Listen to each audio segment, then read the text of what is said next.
Mas a gente recebe aqui o Coronel Passos, que foi comandante do Corpo de Bombeiros aqui em Uberaba, né, para a gente falar, e ele está aí. De vez em quando eu estou andando pela cidade, vejo a fumaça, já recebo mensagem do coronel assim, olha ali o que está acontecendo, né? Ou seja, está monitorando essa situação. Coronel, tem sido muito frequente essas queimadas aqui em Uberaba, né? Exato. E bem próximo da malha urbana.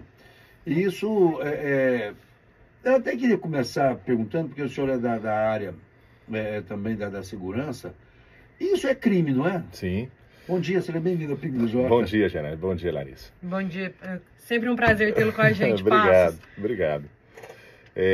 A questão do incêndio florestal, fogo do mato, como muita gente diz, é um crime ambiental, sim, com pena de 2 a 4 anos e multa. É importante a gente frisar a multa, porque como a Larissa disse um dia desse, é o órgão mais sensível do corpo humano, talvez em muitas situações é o bolso.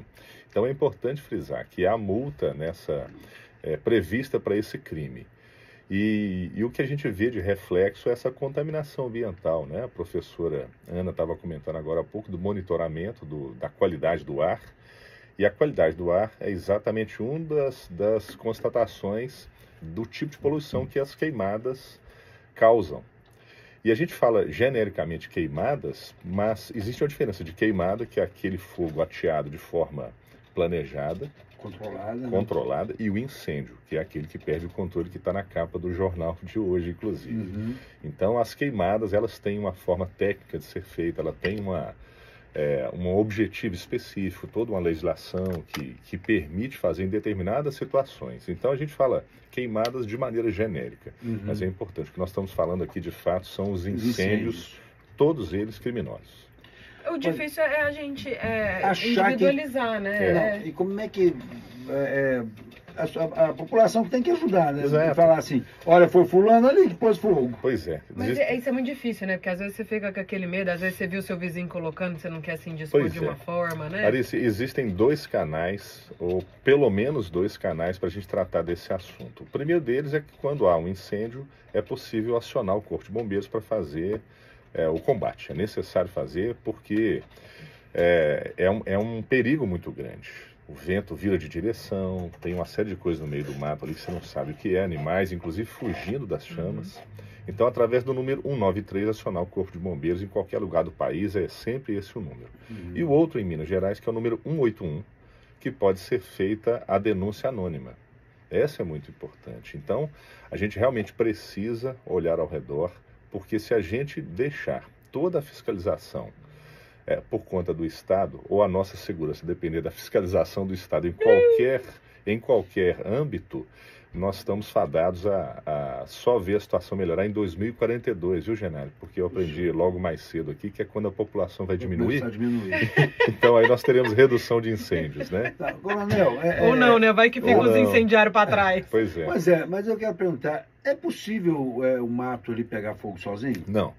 A gente escuta muito as pessoas dizerem, olha, aquela bituca de cigarro que foi lançada, aquilo toca fogo, incêndio de forma espontânea. Isso não acontece, né? A literatura... bituca de cigarro pode pôr fogo. Sim, mas em condições muito específicas. Então, o que eu quero dizer é que todos os incêndios que nós vamos ver aqui, o número exato é 99,1% deles são de origem humana, ou descaso ou intencional.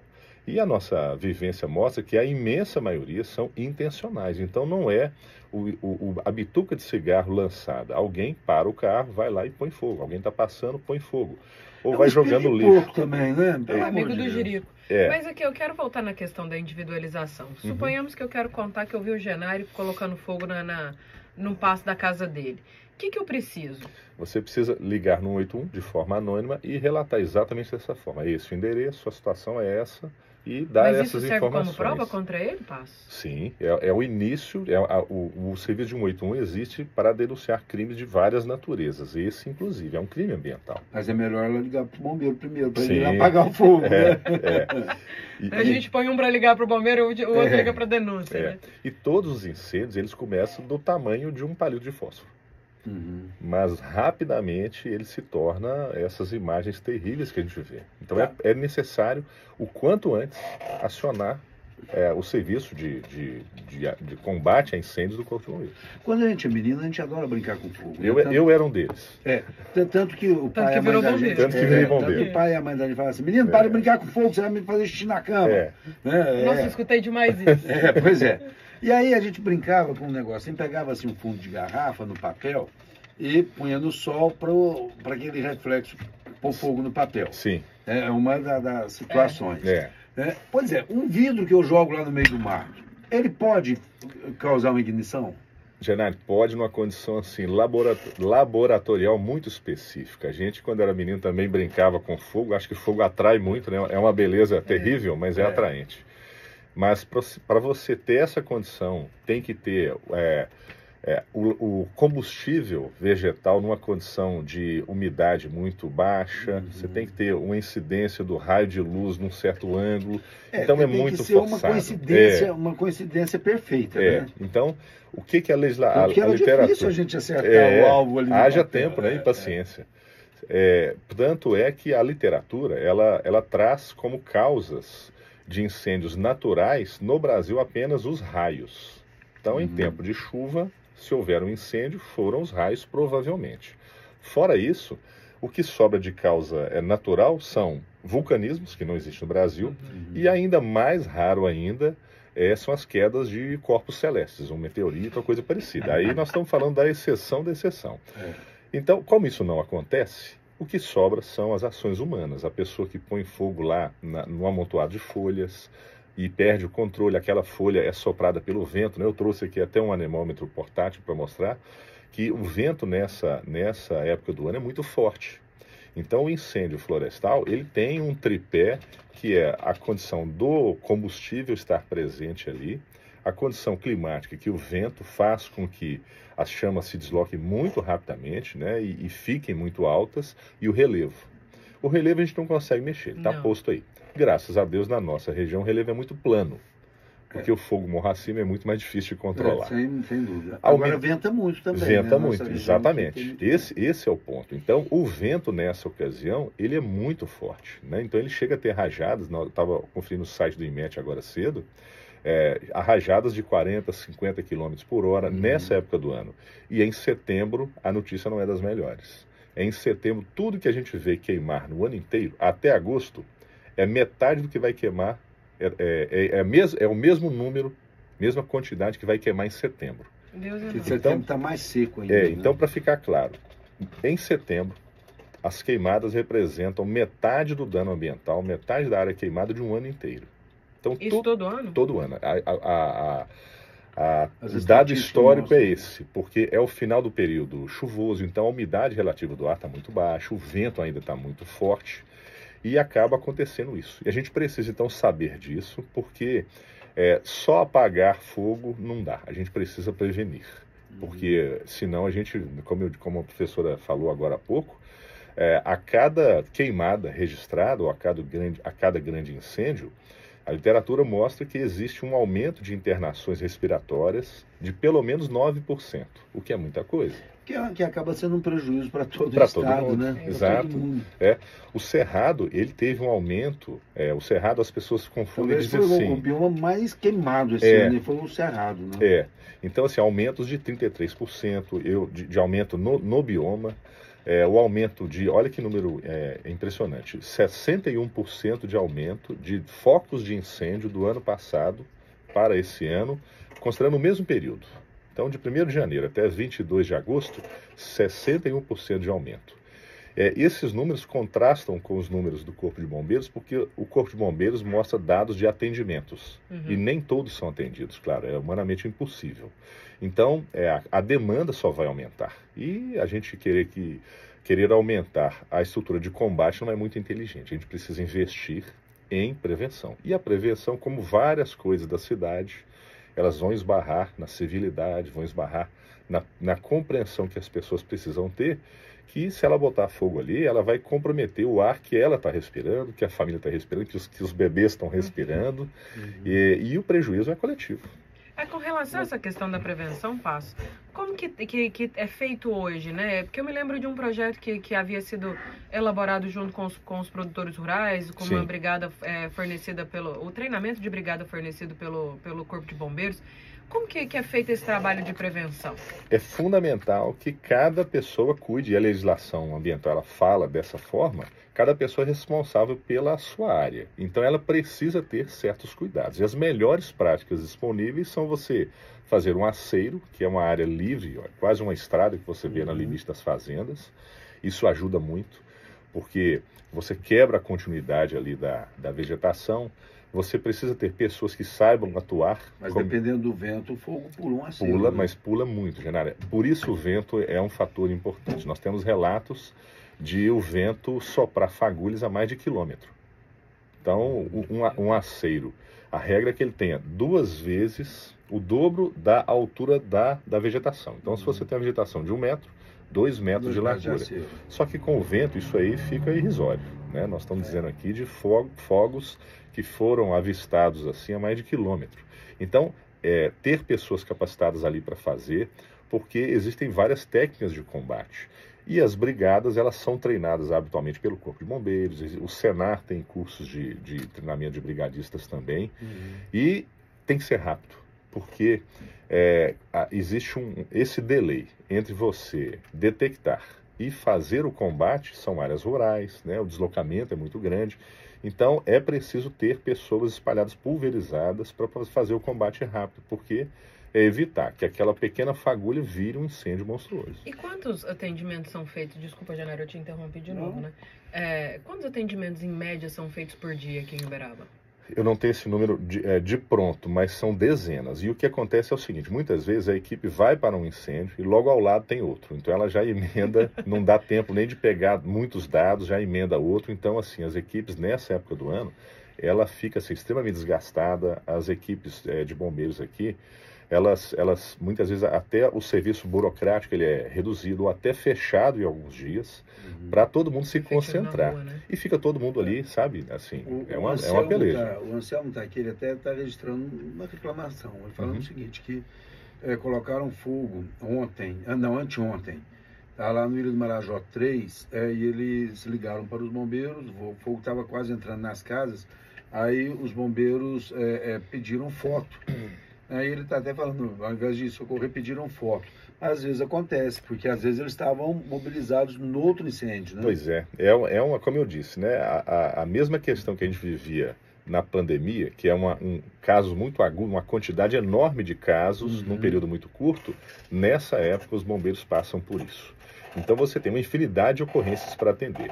Qual é a mais grave? Bom, proteção à vida humana, claro, está em primeiro lugar. Depois você tem que ver questões ambientais, questões de patrimônio. E muitas vezes o fogo não é o que está causando o risco, mas a fumaça. Então, se você tem um fogo no lote vago, aí vai um puxão de orelhas nos donos de lotes vagos. É preciso manter a vegetação cortada, porque muitas vezes esse fogo está ali, ele não está tão alto, mas ele está causando uma poluição que dentro da cidade fica restrita. Então, você está lá na sua casa tranquilo e a sua casa inundada por fuligem e fumaça. Agora, a margem de rodovia, por falar em fumaça, a margem de rodovia é um risco terrível. Terrível, né? Ontem mesmo o tráfego na 050 ficou interrompido. Entre Uberaba e Uberlândia teve que ficar interrompido. Exato. Né? E assim, as áreas onde são reincidentes de incêndio, elas são áreas geralmente beiras de estrada, de ruas, de estradas rurais. Então, onde o homem tem acesso, acontecem ali os incêndios, são áreas recorrentes. E os motivos são vários. A pessoa às vezes faz por vandalismo, às vezes é funcionário de uma empresa, de uma fazenda que foi mandado embora, ele toca fogo, alguma questão que envolva a empresa ou a usina, envolvendo a comunidade, algum dissabor, isso acaba causando também. Ele é identificado aqui como visões aqui. Está até falando que algumas usinas de açúcar e álcool ainda colocam fogo em seus canaviais. E se elas são multadas, e se tem algum lugar que pode identificar se essas multas são realmente feitas. Ainda tem usinas, pessoal da cana aí que ainda põe fogo em canavial? A gente ouve falar muito disso, né? E a pessoa que presenciar, a pessoa que tiver a notícia, ela pode usar o serviço do 181 justamente para isso, né? Para fazer essa denúncia, porque a legislação não permite fazer essas queimadas. Causaram os incêndios, né?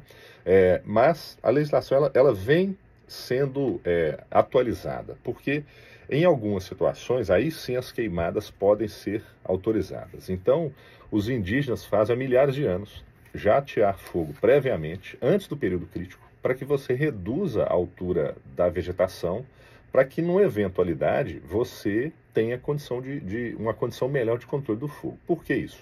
Você imagina um lugar onde nunca pegou fogo. O mato vai crescendo, nós chamamos de serrapilheira, que é aquela tufa que vai ficando ali no solo, ela vai aumentando 1 ano, 2 anos, 20 anos. Quando pega fogo, ninguém controla.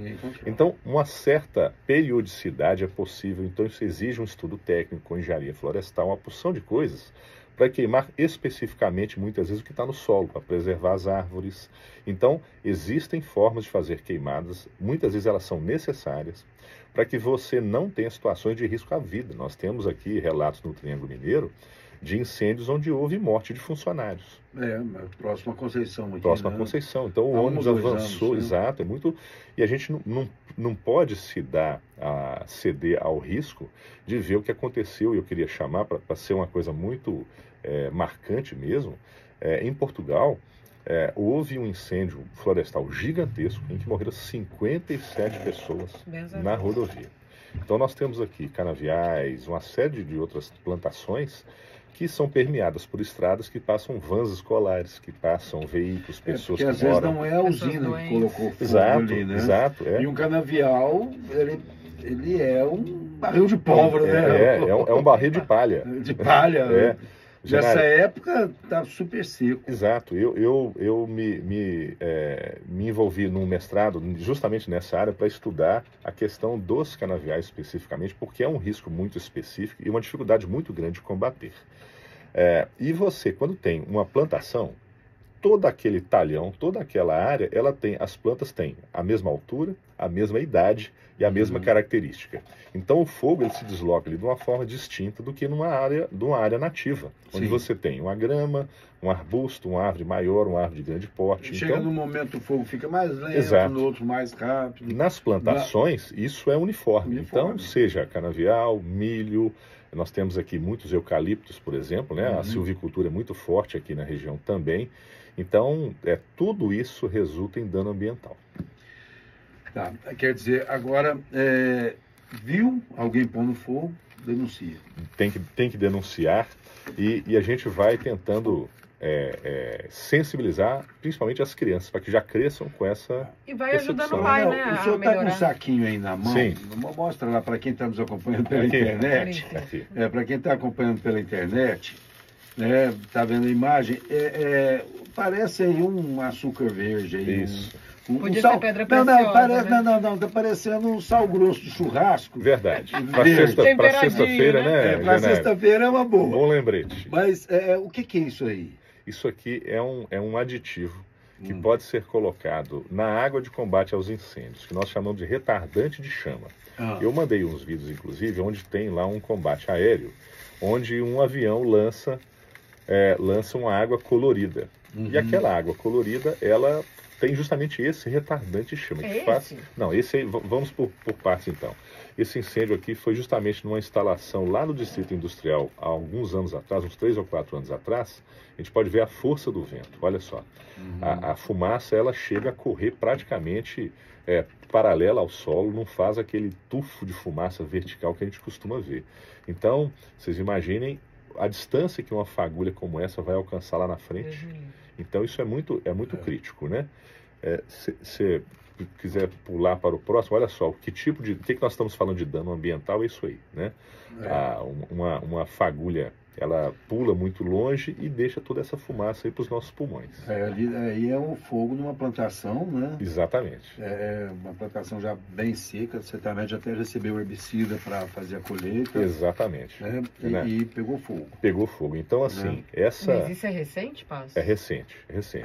Essas até não são exatamente daqui, mas é um panorama que nós temos. E a gente observa o fogo se aproximando, inclusive, da reserva legal. Exato. Né? Às vezes atinge a reserva legal que a propriedade mantém. E assim, olha, nessa época do ano a gente tem a umidade relativa do ar abaixo de 30%. Muito baixo. Então já deixa os vegetais mais finos, que são as folhas, muito mais suscetíveis. Então, basta uma hora, ainda que chova, uma hora depois, se a umidade relativa do ar estiver abaixo de 30%, e hoje, se a gente olhar a previsão, ela está em 40%, daqui a pouco vai estar 20% ou 15%, é um clima desértico muitas vezes. Esse material já está em condição de queimar. E tem características, parece que está queimando um amontoado de pneus, né? Fumaça escura. Então, essa questão é muito preocupante, porque é o que a gente mais vê. Mas tem uma questão que envolve ali, por exemplo, a poluição do solo, né? A gente não pode falar só das plantações, mas a recorrência, como você falou, Genário, das estradas. Todo ano pega fogo na mesma lateral daquela estrada. Na mesma região? Na mesma região. Então, aquilo vai empobrecendo o solo. O nitrogênio, ele não consegue, todos os nutrientes do solo não são recompostos. Então, em vez de ter arbustos e árvores, você vai ver que as áreas de recorrência de incêndio viram grandes matagais, que são propensos a novos incêndios. Então, o incêndio ele vai empobrecendo. Esse mito do cigarro é um que a gente precisa combater, e o outro é que o cerrado precisa do fogo. É verdade, mas não nessa recorrência.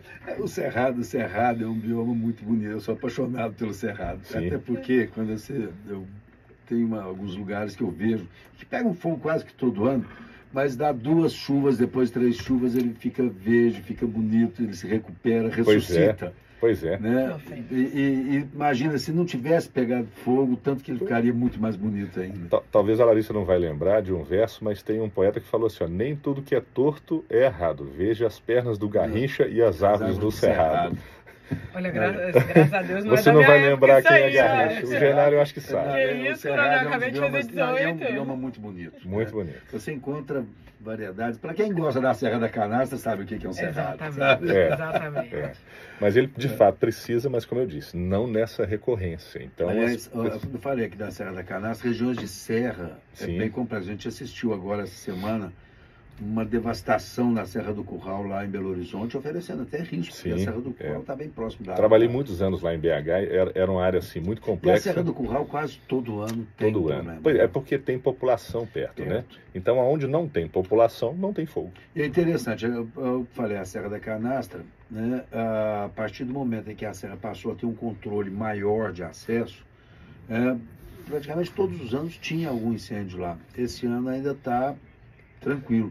Mas o acesso lá tem sido muito controlado. Né? E a gente vê assim, Jana, tem áreas, olha, queimou esse ano. Talvez o ano que vem ainda não tenha aquela vegetação reposta ainda, não cresceu ainda.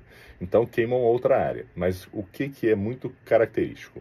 São próximos a ocupações humanas. As pessoas estão ali, então as cidades vão crescendo, como é Uberaba, vai crescendo, tomando lugar das áreas de preservação, as áreas naturais, tomando lugar dos animais, inclusive, que vão cada vez mais vindo para a cidade, né? Fugindo. Faz com que os animais fujam. Aí você encontra cascavel dentro de casa. Exato. Você topa com tamanduá no meio da rua. Exato. Uma série de animais que às vezes não conseguem fugir, morrem por ali. E todo esse dano a gente poderia evitar. É isso que a gente precisa, assim, olha, martelar na cabeça das crianças. Insistir com os adultos também. Todo fogo começa do tamanho de um palito de fósforo e ele vira de proporções gigantescas. A gente tem melhorado as técnicas de combate, tem estudado isso melhor, mas a prevenção, é claro, tem que ser o carro-chefe.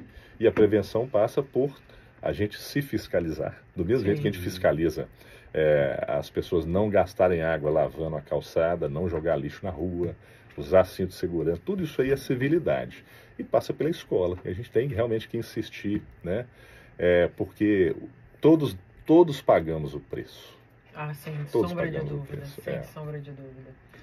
Tá certo. Coronel, tomara que o fim de semana seja respirável. Seja respirável. Parece que menos quente vai ser. Né? Mas não significa que o frio vai resolver o nosso problema do fogo. Até porque venta mais, né? Em às alguns vezes momentos sim, às venta vezes até não, mais. mas é preciso ter cuidado. Tomara que seja um fim de semana mais respirável, Pois que as é. pessoas tenham mais consciência, É. sabe? Olha, não é legal brincar com fogo, é fazer xixi na cama. É isso aí. É isso aí. Obrigado pela oportunidade. Muito Eu acho que é um obrigado. momento assim, da gente insistir para quem está nos ouvindo, né? Porque deve ser uma preocupação coletiva. Não minha, não sua, mas coletiva. Né? O ambiente, né? O meio ambiente. É o meu ambiente, né? O seu ambiente é onde você precisa zelar. Então, falar sobre isso e tentar sensibilizar é muito bom. Acho que a ADJM cumpre um papel importantíssimo de tentar levar esse tipo de informação de forma objetiva, técnica, para a gente melhorar o ambiente. Obrigado. Muito obrigada. Tá certo. Muito obrigado, bom dia, comandante. Super, Zornes.